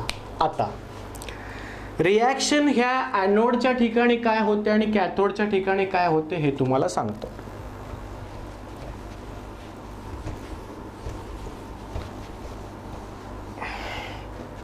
reaction at anode, reaction at anode. काय रिॲक्शन होते बघा. Fe, S लिहिलेला आहे, S इज व्हॉट, सॉलिड. हा सॉलिडच आहे ना नेल. काय होतं पहा, Fe2 प्लस इथं ॲक्वियस झाला, आयन तयार झालं. का झालं, 2 इलेक्ट्रॉन ज्या रिजनमध्ये ॲनोड रिजन बनलेला आहे नेलचा, त्या रिजनमध्ये आयर्न जो आहे, त्या रिजनमधला नेल संपूर्ण आयनचा आहे, त्या रिजनमधला आयनचा जो पार्ट आहे तो पार्ट 2 इलेक्ट्रॉन देतो, तिथला ॲटम 2 इलेक्ट्रॉन देतो. Nail converts into anode and cathode region. Anode रिजनमध्ये ही रिॲक्शन होते. काय होते, तिथला जो नेलचा ॲटम असतो, त्या रिजनमध्ये जे नेल असतात, सुपरफेशियलला जे नेलचे आयनचे ॲटम्स असतात, कारण रस्टवरनं सुरू होतं ना, सरफेसवरनं सुरू होतं, तर तिथले जे ॲटम्स आहेत ते atoms gives out 2 electron and form Fe2+. Aqueous म्हटलंय हो बाळांनो, त्याला रेन आणि पाणी आणि एअर दोन्हीच्या संपर्कातच ही रस्टिंगची प्रोसेस होते, म्हणून हा ॲक्वियस प्रकार इथं आला. म्हणजे ही रिॲक्शन होताना तो नेल ऑक्सिजन एअरमधला आणि पाणी यांच्या संपर्कात आहे. झालं, ही रिॲक्शन ॲनोडजवळ होते. आता reaction at cathode.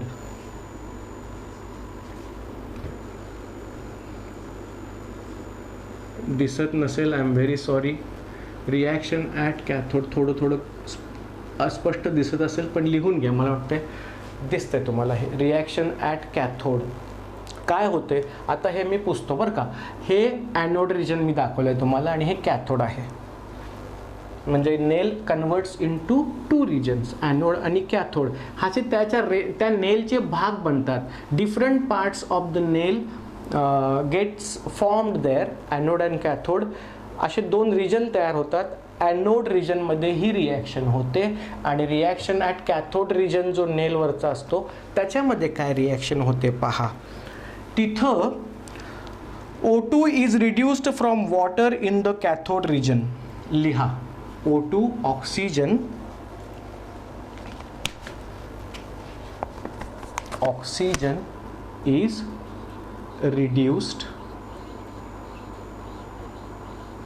oxygen is reduced to form water, to form water in cathode. Reaction at cathode. ही रिॲक्शन ॲट ॲनोड आणि रिॲक्शन ॲट कॅथोड. ॲनोड जवळ काय होतं, iron gives iron convert into Fe2 plus aqueous ionic ion form होतं आयनचं ion ॲटमचं iron atom converts into ion by giving 2 electron. आता 2 electron दिले म्हणजे आयनचं झालं इथं ऑक्सिडेशन, राईट. आता O2 is reduced to form water here. Oxygen is reduced to form water. ऑक्सिजनचं रिडक्शन होतं म्हणजे टू फॉर्म वॉटर म्हणजे बाळांनो काय होतं H2O. Very sorry,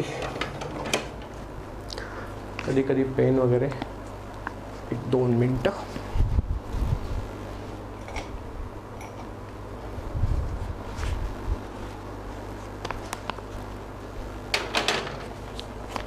O2 is reduced to form water. Water म्हणजे काय बाळांनो H2O. आता मला सांगा H2O म्हणजे oxygen got combined with hydrogen. Oxygen is reduced to form water. कळलं. हिअर काय झालं पहा. Ion form gave 2 electron and form ion म्हणजे इथं इलेक्ट्रॉन देणं म्हणजे ऑक्सिडेशन. इथं ऑक्सिजन हायड्रोजनशी कंबाईन झाला म्हणून ऑक्सिजन इज रिड्यूस्ड. बघा हा कुठल्या कुठल्या रिॲक्शन एकत्र व्हायला लागले. तीच मजा आहे आणि तेच समजायचं आहे. When Fe2 plus ions migrate from the anode region, they react with water and further get oxidized to form Fe3 plus ion. म्हणजे हा जो Fe2 plus anode region जवळ तयार झाला तो कॅथोड region जवळ जातो and Fe2 plus, write down, the iron produced, sorry not produced, formed लिहा, formed at anode region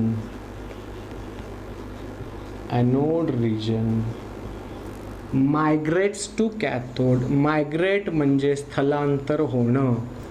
migrate to cathode region and further it gives electron and convert into, write down, cathode region reacts with water.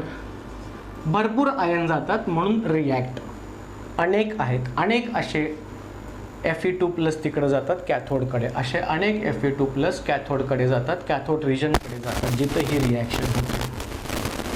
Cathode region react with water. बघा काय होतं. react with water and further get oxidized and इथं पण oxidise झालं, further oxidise होतं and further gets oxidized to Fe3 plus. म्हणजे अनेक electron दिला आणि Fe3 प्लस झाला तो, राईट. हे लिहा मग वरती मी कन्क्लुजन लिहितो. झालं. मग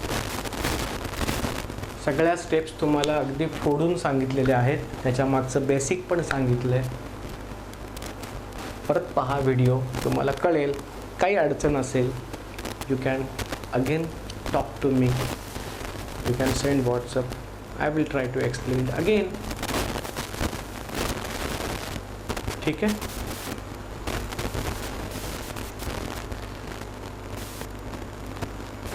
मी तुम्हाला रेकॉर्डेड व्हिडिओ असे पाठवत नाही, मी तुम्हाला लाईव्ह शिकवतो. त्याचं कारण असं आहे की कुठंही मला एडिट करायचं नसतं आणि एक शाळेतला अनुभव, क्लासमधला अनुभव तुम्हाला यावा म्हणून मी लाईव्ह शिकवतो.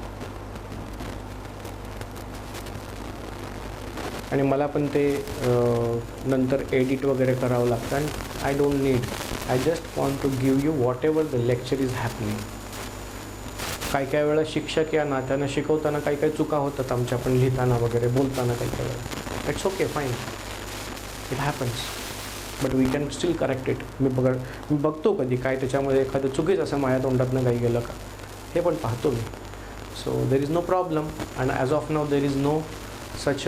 विद्यार्थ्यांनी कुणी सांगितलं नाही की सर इथं हां ते मध्ये कधी व्हायचं त्यावेळी पटकन सांगायचं सर इथे तुम्ही चुकून 2 लिहिले 3च्या ठिकाणी बॅलन्सिंग करताना वगैरे. So it happens. So the idea is to give you the education in a best format and best understanding तुमचं व्हावं म्हणून. So this is what you have to write down. आता इथं पहा परत तो हा बिचारा Fe2+ कॅथोडकडं जातो आणि एक इलेक्ट्रॉन देतो Fe3+ होतो त्याचा, राईट. फर्दर ऑक्सिडेशन झालं आणि इथं ऑक्सिजनचं काय झालं, रिडक्शन. मग ही रिॲक्शन ज्यावेळी रस्ट फॉर्मेशन होतं, O2चं रिडक्शन, आयनचं ऑक्सिडेशन, कसली झाली रिॲक्शन विचार करा. जेव्हा 2-2, 3-3 रिॲक्शन एकाच ठिकाणी 1-2 प्रकारे अशा रिॲक्शन व्हायला लागल्या 2-2 टाईपच्या, ऑक्सिडेशन पण होतं आहे आणि रिडक्शन पण होतं आहे. मग कसलं, इलेक्ट्रॉन दिल्यामुळं आयनचं ऑक्सिडेशन झालं, ऑक्सिजन हायड्रोजनशी कंबाईन झाला म्हणून त्याचं रिडक्शन झालं. मग लिहा, a reddish coloured hydrated oxide is form. Hydrated म्हणजे वॉटर असलेलं, water, it is a hydrated something, right. काय म्हणतं, अनहायड्रेटेड, हायड्रेटेड सांगतो तुम्हाला. सो अ रॅडिश कलर्ड, बघा आपला पेनचा कलर पण तसाच आहे. Radish coloured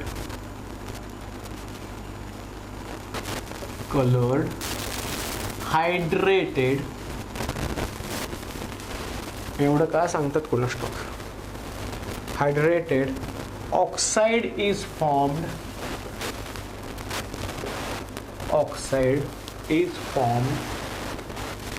very very important. मी जेवढं लिहून दिलं हे सगळं तुम्हाला पुस्तकात किंवा तुमच्या एक्झामच्या हिशोबाने परफेक्ट आहे, ते लिहा फक्त. A reddish coloured hydrated oxide is formed from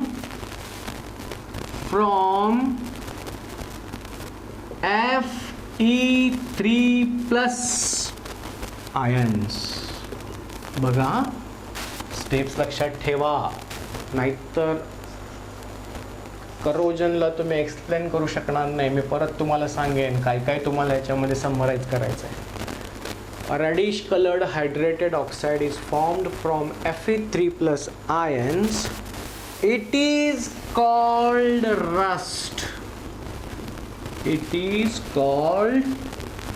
rust.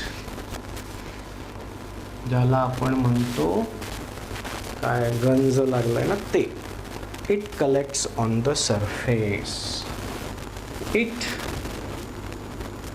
collects on the surface. Yes.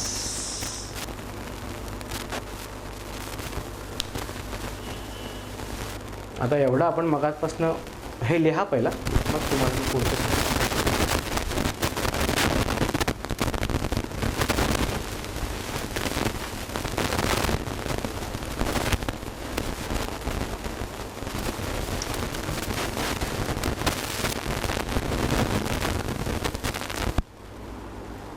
आज विशेष म्हणजे झूमवरती कोणीच नाही आहे, बरोबर. आणि फक्त आपल्या सांगली मीडिया सर्व्हिसेस, जिथून हे केबल टी व्हीच्या माध्यमातून सगळ्यांना पोचतं. आणि आज मला आनंद आहे, आज महाराष्ट्रातला कुठलाही विद्यार्थी यूट्यूबच्या माध्यमातून पण पाहू शकतो. तर आपल्याला सांगली मीडिया सर्व्हिसेस, माय टी व्ही यांचं आभार मानले पाहिजेत. कारण हा जर प्लॅटफॉर्म त्यांनी दिला नसता तर तुमच्यापर्यंत हे पोचलं नसतं. हां, यूट्यूबच्या माध्यमातून पोचतं, पण तुम्ही किती लोकांना मी सांगणार ना. आज केबल टी व्हीच्या माध्यमातून त्यांनी इतकं काम केलं, त्या लोकांनी बॅनर्स बनवत आहेत, आता अजून काही काही मार्केटिंग करतात, जेणेकरून भरपूर लोकांना, विद्यार्थ्यांना ते मिळावं. आज यूट्यूबच्या माध्यमातून पण जात आहे. आणखीन सोमवारी तुम्हाला छान दिसेल, लोगोज वगैरे दिसतील यूट्यूबवरती माय टी व्हीचं. आणि माझा एक छोटा द वन अकॅडमी असं माझ्या अकॅडमीचं मी नाव दिलं आहे. द वन म्हणजे एकमेव. असं काही म्हणजे फार अभिमानानं वगैरे असं सांगत नाही आहे. मला असं सांगायचं आहे की शिकवणाऱ्याला पण थोडीशी अशी ही पाहिजे, शिकवायची तडफ पाहिजे, आणि ती आमच्या सर्व लोकांच्या टीचर्स लोकांच्यामध्ये होती. ती मी तडफ ठेवतो. हेतू फक्त तुमच्यापर्यंत शिक्षण पोहोचवण्याच्या पलीकडे काहीच नाही. मुलांशी संपर्क करतो, मुलांच्या फोनचे उत्तर देतो, काही वेळा देऊ शकत नाही कारण फार कामात असतो. त्यावेळी व्हॉट्सअप करतो, बाबा तुला काय हवं आहे, तुम्ही मला व्हॉट्सअपवरती कम्युनिकेट करत जा. जसं जसं वेळ मिळतं तसं बघतो मी, आणि तुम्ही मॅथ्स काही सोडवून मला पाठवलेले आहेत ते पण बघेन मी, डोंट वरी. आता नाव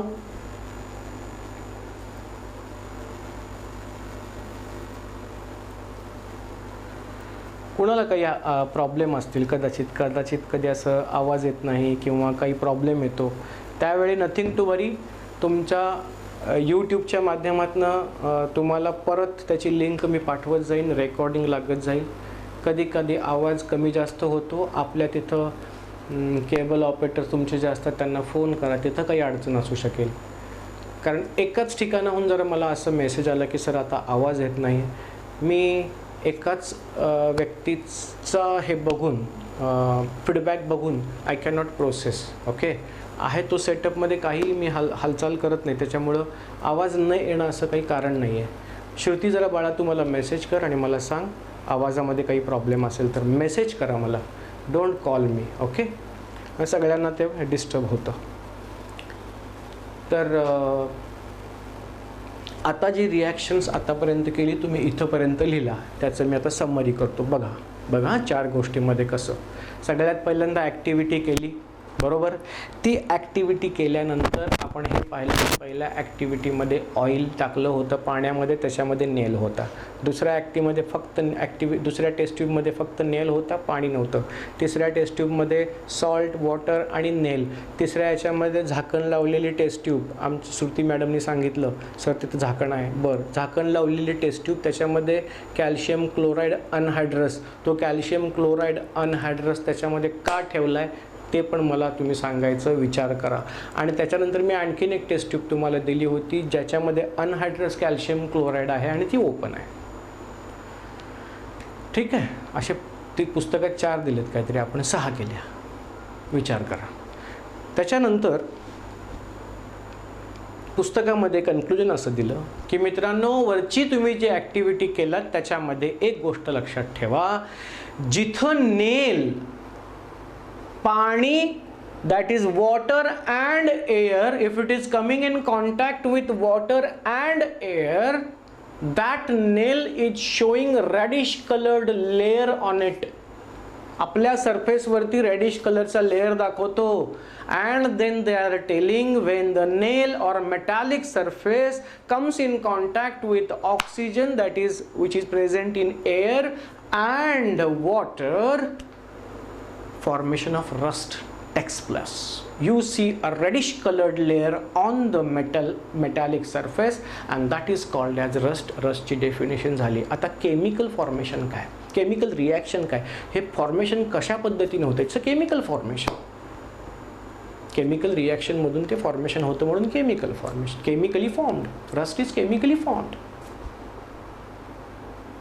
सगळ्यात पहिल्यांदा the surface of the iron metal, the surface of the metal, the surface of the nail converts into or changes into or divides into anode and cathode region.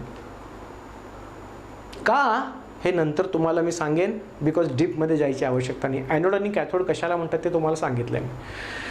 Anode region के ऊपर क्या होता है, ion, जो ion में Fe है, उस नेल के अंदर जो iron है, nail is of iron. That atom on the surfaces they start giving the electrons and convert into Fe2+. तुम्ही लिहिलेला हा पहिली रिएक्शन ॲट एनोड. दुसरी reaction at cathode. At cathode oxygen is reduced to form water molecule. Ka reduced? Because oxygen combines with hydrogen. In first reaction, Fe gives electron, oxidation. Here oxygen at cathode combines with hydrogen to form water, so it is reduced. Oxygen is reduced. Third reaction, the Fe2 plus, which is formed at anode region, migrates to cathode and further get reduced to Fe3 plus. Obviously donates electron.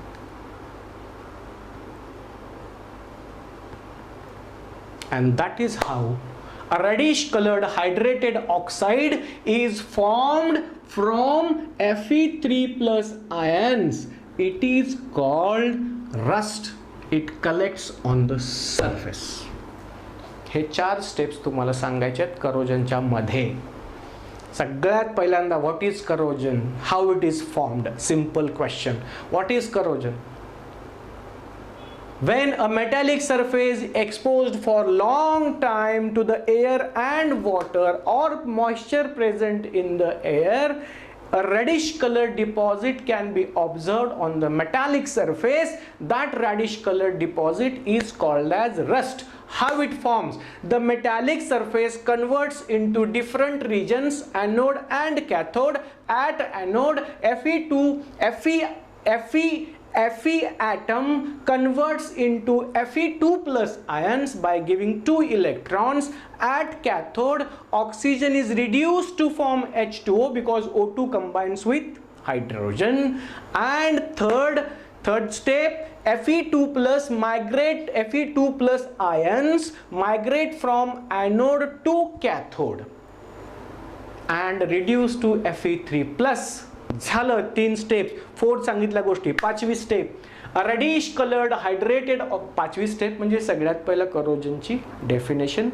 3 steps आणि ही last summary. A reddish coloured hydrated oxide is formed from Fe3 plus ions. It is called rust. It collects on the surface. It is present on the surface. It gets collected on the surface. It formed on the surface. काय पण लिहा. So corrosion is over. Okay. How to stop this corrosion? काय करता तुम्ही बघा. तुमच्या गल्लीतल्या, तुमच्या गावातल्या सायकली, मोटरसायकली बघा, ते काहीतरी असं त्याला कलर लावतात. का पेंट लावतात? घराच्या सळ्यांना, दरवाजांना, रस्त्यावरती आपले जे स्टीलचे गेट्स असतात, आयर्नचे गेट्स असतात, त्याला का लावतात? स्टील हा वर्ड वेगळा आहे, आता यूज करत नाही, तुम्हाला नाही आहे. तो आयर्नचे गेट्स लावतात, त्याला असं कलर करतात. का करतात? If colour is not done, then what will happen? Find out all this things. Okay. So over. corrosion is over. Finish. We have successfully completed the chapter. Last, rancidity एक topic सांगतो आणि then we will stop. 1:45ला थांबायचं असं म्हणत 1:15 झाला. थोडं शिकवताना अशी इच्छा असते की तुम्हाला आणखीन जास्त डीपमध्ये सांगावं, म्हणून जरा वेळ लागतो. एक्सप्लेन करायला मजा नाही ना. पुस्तकात सांगितलंय तसं तुम्हाला एक्सप्लेन करा आणि झालं असं म्हणत मजा येत नाही. So I like to teach that way. Okay. आणि आवडत जर असेल, तुम्हाला जर चांगलं वाटत असेल तर मला तसा फीडबॅक देत जा. वाईट वाटत असेल तर देऊ नका, द्या की सर तुम्ही हे करू शकता आणखीन आम्हाला, किंवा छान समजतं. येतात मला सगळ्या मुलांचे येतात, सर खूप छान झालं, अमेझिंग वाटलं वगैरे वगैरे. आत्तापर्यंत ईश्वर कृपेनं कधी कुणाचं असं चुकीचं मला तुम्ही काहीतरी शिकवता असं कोणी म्हटलेलं नाही आहे. आवडतं सगळ्यांना आणि त्यात मला आनंद आहे. तुमच्यापर्यंत शिक्षण पोहोचणं हा उद्देश आहे. And I am trying to do it. Okay. Rancidity last topic, then we will stop. Avinash sir जरा एक 5-10 मिनटं द्या बरं का आम्हाला. झाला चॅप्टर आमचा संपतो. कारण करोजन आणि हे पुस्तकात दिलं आहे ते आता तुम्हाला कळेल बाळांनो चांगलं, मला गॅरंटी आहे. आणि एकदा व्हिडिओ पहा, छानपैकी तुम्हाला करोजन कळेल. सोपं आहे. लाल कलर, रेड कलर फॉर्म होतो रस्ट. नो, त्याच्या मागं 4-5 प्रोसेस त्याची बघा काय आहे, ती प्रोसेस इम्पॉर्टंट. ठीक आहे. रॅन्सिडिटी काही नाही, 3 लाईनचं 3 ओळीचं फक्त एक नोट आहे, लिहून घ्या. पुस्तकात बघूनच सांगणार मी. when old used left over, भजी तळून झाल्यावर राहिलेलं तेल, भजी तळून झाल्यावर जे तेल राहतं, that is also called as used. cooking oil is used, cooking oil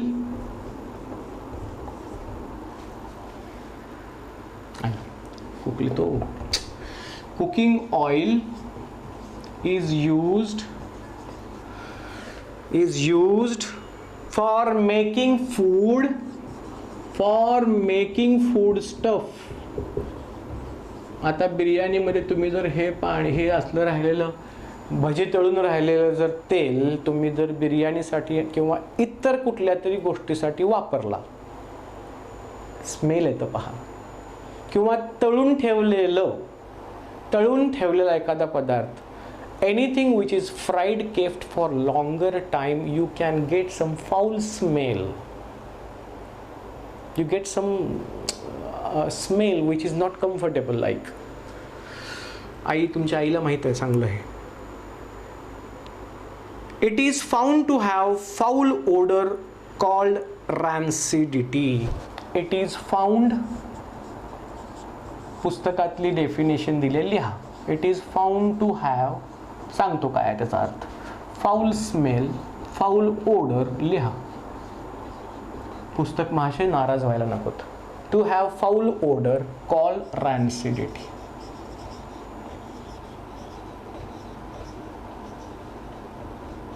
असंच एक होतं. आणि ICSE मध्ये एक टॉपिक होता, एक्सप्रेशन ऑफ कायनेटिक एनर्जी म्हणून, किंवा वर्क एनर्जी थिरम म्हणून पण आहे. त्याच्यामध्ये थोडं मी वेगळ्या पद्धतीनं मुलांना शिकवलं. म्हणजे इट वॉज, म्हणजे जे पुस्तकात आहे निष्कर्ष तोच, थिरमच्या शेवटी तेच आलं सगळं, एंड एक्सप्रेशन, पण मी वेगळ्या पद्धतीने शिकवलं आणि ते मुलांना आवडलं. आणि शिकवताना माझ्या हे लक्षात नाही आलं की हे पुस्तकात अशा पद्धतीनं दिलेलं आहे. तर तिथं थोडंसं मग प्रॉब्लेम होतो. मग मी सगळ्या विद्यार्थ्यांना, कारण मी एका ICSEची शाळा इथे, आणि ज्यावेळी लॉकडाऊन चालू झालं त्यावेळी त्या शाळेची फार नामांकित शाळा आहे. पहिल्यांदा त्यांना संपूर्ण हा सेटअप करून दिला आणि त्यांच्या सगळ्या विद्यार्थ्यांना मी कनेक्ट केलं. आणि ते पेपरमध्ये पण आलं होतं, मी तुम्हाला शेअर करेन. टाइम्स ऑफ इंडियामध्ये आलं होतं. टाइम्स ऑफ इंडियामध्ये का कुठंतरी आलं होतं, मला पण माहीत नाही. पण माझ्याकडे त्यांनी मला ते कटिंग तेवढं पाठवून दिलं आहे. पण शक्यतो त्यांचे टाइम्स ऑफ इंडियामध्येच येतात. कारण माझी मुलगी जेव्हा 10वीला त्या शाळेमध्ये होती त्यावेळी ती जेव्हा चांगल्या मार्कांनी पास झाली, कारण बोर्डात आली त्या असं काय बोर्डात वगैरे असं काही नसतं इथं. बोर्ड पूर्वी आमच्या वेळी 25पर्यंत नावं यायची बोर्डात आली म्हणून, पहिला आला, 10वा आला, 13वा आला म्हणून. आता असं काही नसतं. तर चांगलं तिनं सक्सेस मिळवलं म्हणून एक 2-3 दिवस टाइम्स ऑफ इंडियामध्ये त्या शाळेतर्फे ते आलं होतं. तर त्यावेळी मला आठवतं की त्यांचं नेहमी टाइम्स ऑफ इंडियामध्ये येत असतं आणि भरपूर त्यांच्या असे न्यूज येतात. तर बहुतेक ते कटिंग त्यामध्येच असावं असं मला माहिती आहे. पण त्यांनी मला तेवढंच पेपरचं कटिंग पाठवलं होतं की सर आपण हिस्ट्री केली, कारण आपण सगळ्यात पहिल्यांदा चालू केलं हे. आणि त्यावेळी त्यांना कल्पना नव्हती, मला माहिती होतं आणि मी घेऊन हे सगळं त्यांना नॉलेज दिलेलं होतं. असो, सांगायचं तात्पर्य असं की जेव्हा त्यावेळी मी हे थोडंसं ते माझ्यातर्फे काय झालं शिकवताना, I changed totally that theorem in my way. म्हणजे अंडरस्टँडिंग असतं आणि आपण सांगत जातो आणि तेव्हा ते वेगळंच झालं, सेम पण वेगळ्या पद्धतीने मी सांगितलं. कळलं? तर ते मुलांना ते मी सांगितलेला प्रकार एक्सप्रेशन त्यांना फार सोपं वाटलं आणि आवडलं. आणि ते म्हटले सर वी विल ॲक्सेप्ट दिस. तर नंतर मी ते शाळेच्या ह्यांना पाठवलं आणि म्हटलं तुम्ही हे ICSE बोर्डाला पाठवा, जेणेकरून अगर ते अप्रूव्ह जर करत असतील तर अशा पद्धतीने आम्ही लिहू शकतो. तर तशा पद्धतीने मुलं लिहू शकतील, कारण लॉजिकली सगळं करेक्ट आहे. तर त्यांनी ते शिक्षकांना सांगितलं. तर असं होतं माझ्याकडनं कधी कधी शिकवताना सगळ्या गोष्टी पुस्तकाच्या प्रमाणे सांगितल्या गेल्या पाहिजेत. We cannot, there lot of things. असं एकदा माझ्यातर्फे झालं होतं कॉलेजमध्ये माझ्या, शिक्षक सांगत असताना मी मध्ये म्हटलं सर अशा पद्धतीने सांगता येईल. तर जास्त जेव्हा तुम्ही विचार करता एखाद्या गोष्टीवरती तर तुम्हाला उत्तरं स्वतः भेटत जातात. असं का होऊ शकतं? तर म्हणून पुस्तक जेव्हा जवळ मी तुमचं मराठीचं ठेवतं, SSCचं ठेवतो, त्याचं कारण हे आहे की कुठं चुकायला नाही पाहिजे. आता सिम्पल आहे मित्रांनो, when old used left over cooking oil is used, जर तुम्ही राहिलेलं असं तळून ठेवलेलं जर ऑइल तुम्ही परत यूज केलात तर तुम्हाला एक विशिष्ट पद्धतीचा आणि सहन न होणारा असं म्हणू शकाल फाऊल स्मेल जो आवडणार नाही कोणाला, असा स्मेल येतो. And that smell it is found to have a foul odour called rancidity. त्यालाच म्हणतात रॅन्सिडिटी आणि काही नाही आहे. आता हे होतं का आणि टाळायचं कसं हे बघा. If food is cooked in such a oil, it also changes taste. When oil or ghee is left aside for a long time or a fried food is left aside for a long time, it undergoes air oxidation and becomes rancid. Foul smell येते का?